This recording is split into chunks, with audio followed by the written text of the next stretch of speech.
It seems my puzzles are too effortless for you, IPC Ambassador. I appreciate your words. And I see you put a lot of effort into welcoming me, Mr. Sunday. However, this is no way to greet a guest. Well, this isn't an invitation, but a summoning. Before we speak, I need to test your character. I imagine this knowledgeable doctor friend of yours has been of great help, yes? Certainly. You ought to know this better than I do. He's already faithfully fulfilled his duties, hasn't he? Yes, the doctor has assured me of your noble character. He considers you, like himself, a virtuous person who can be trusted by the family. I have come to know you very well as a person, Mr. Aventurine. You're diligent, generous, and willing to cooperate. The fact that you succeeded in overcoming many obstacles just to meet me gave me the reason to believe in your wisdom and courage. But there's one thing I must ask you. That is, you've used your wisdom at the wrong place to meet the wrong person and put yourself in a situation where you shouldn't be, witnessing a tragedy that shouldn't have happened. You don't look too well. Am I making you anxious? If not, then it means I'm on your side. If I wasn't mistaken, you'd just made a serious accusation against the family. No, you weren't mistaken. For depravity is creeping in around you. There's no need for us to be evasive.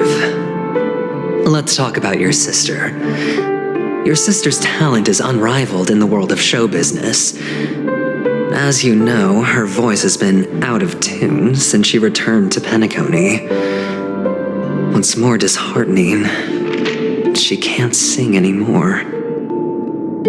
Who could be responsible for this? Many suspect the culprit is among the outsiders, but I know you hold a different opinion. Now your noble status has become a shackle, preventing you from apprehending the murderer and avenging your sister's death. You're feeling anxious because you're out on a limb.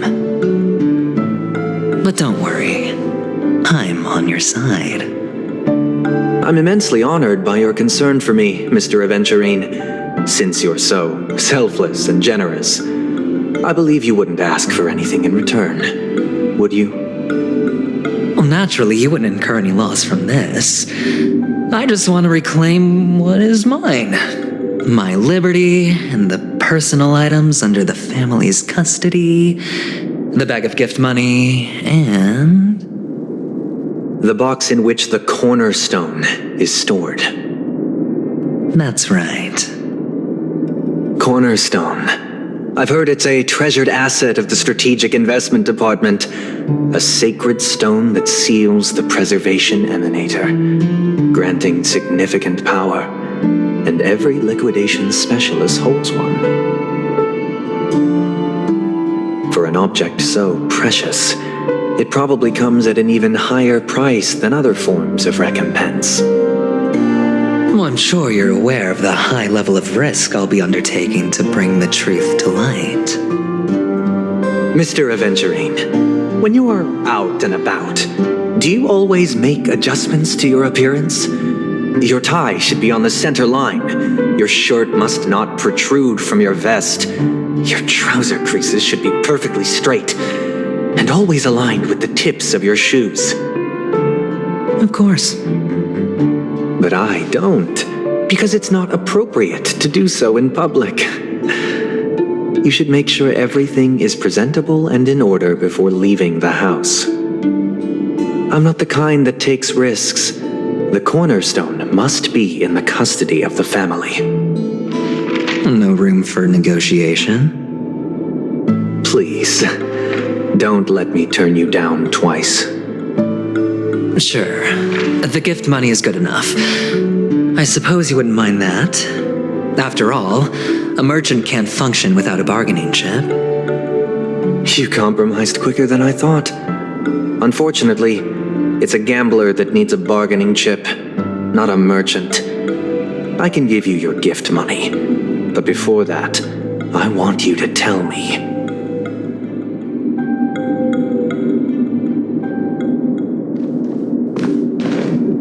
The fact that you can decisively forsake the box you asked for, what exactly is stored in it?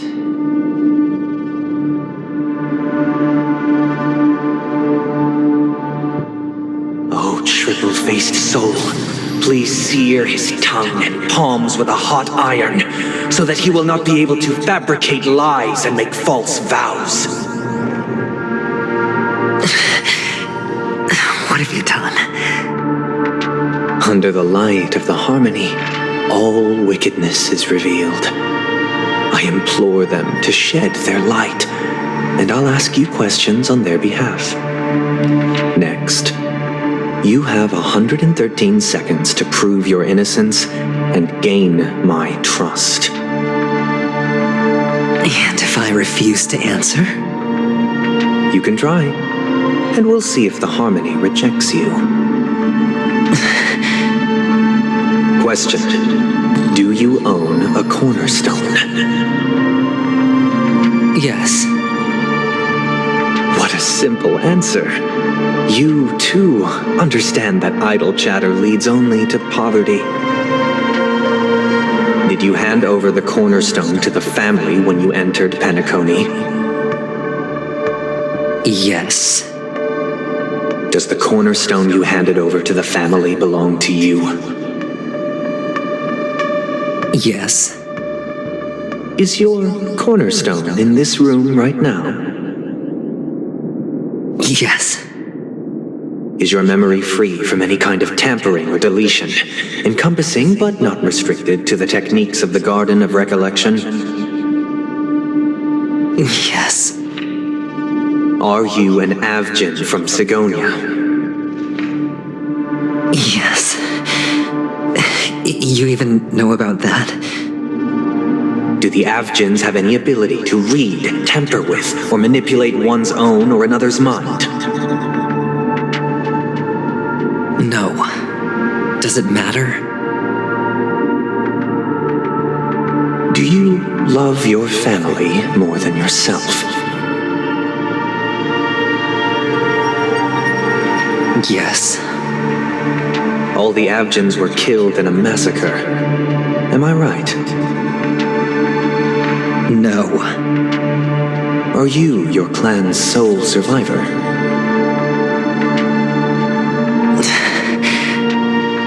Perhaps.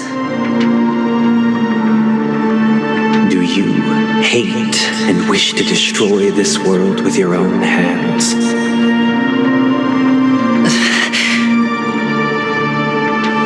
I don't know.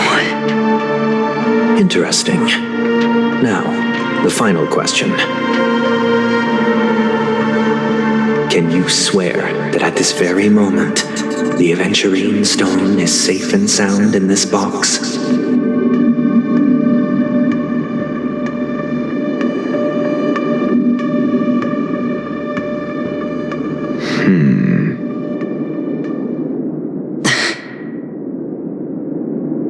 Of course.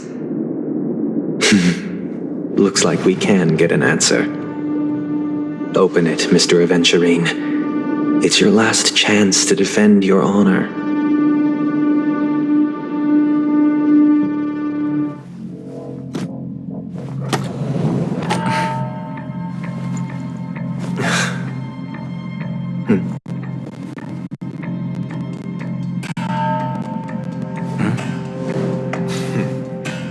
Please.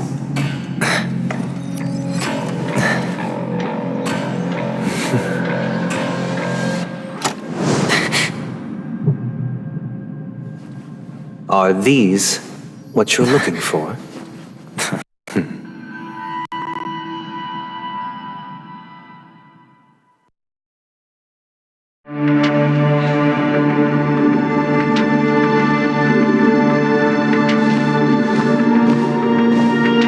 Since you came as promised, learned doctor. Does this mean that you are willing to take the side of the family in this farce? What makes you think you can convince me? I've heard you haven't enjoyed Mr. Aventurine's company. I also understand that you're an avid learner who sees the pursuit of knowledge above all.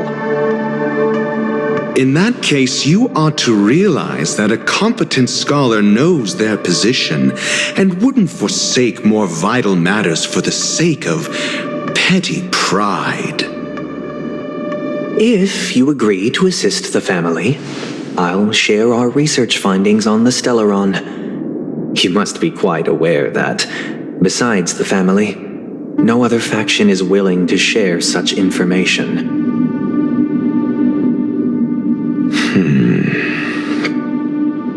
Cut to the chase. What do you need from me? I need Mr. Aventurine's comprehensive plan. Haven't you confiscated his cornerstone? You can't expect a featherless bird to take flight. But I've also heard the 10 elites in the Strategic Investment Department have united, progressing together in the interests of the IPC. You'll have to speak more clearly than that. The cornerstone, which Mr. Aventurine surrendered. Was it really his? You question whether he would entrust you with someone else's cornerstone. The 10 Stonehearts aren't as united as you think. Cornerstones are significantly more precious to them than their very own lives. But you know that he's a crazed gambler. The more vocal he is about it, the more cautious I must be. I never imagined someone would share his way of thinking. Honestly, you should see a shrink. Bring it. The box containing the cornerstone is unique, and only IPC senior staff and related members can access it. But I happen to be among them.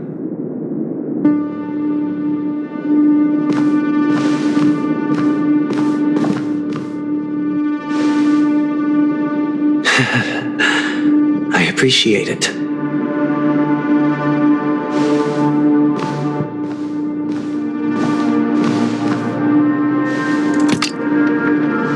Unfortunately, your guess is correct.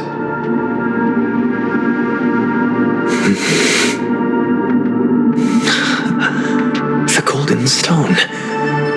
Its color and glow are similar to that of Klepoth's body. This is the very ruse he intends to use to fool you. He won't reveal to you that the 10 Stonehearts chisel their own will into the cornerstones, granting them an unparalleled radiance. And this golden stone is also known as a topaz, not a venturine. And so, do you wish to confront him? Not at the moment. I'm more interested to know the location of his cornerstone. The safest place somewhere you'd never think of. Because he never intended to hide it. In fact, that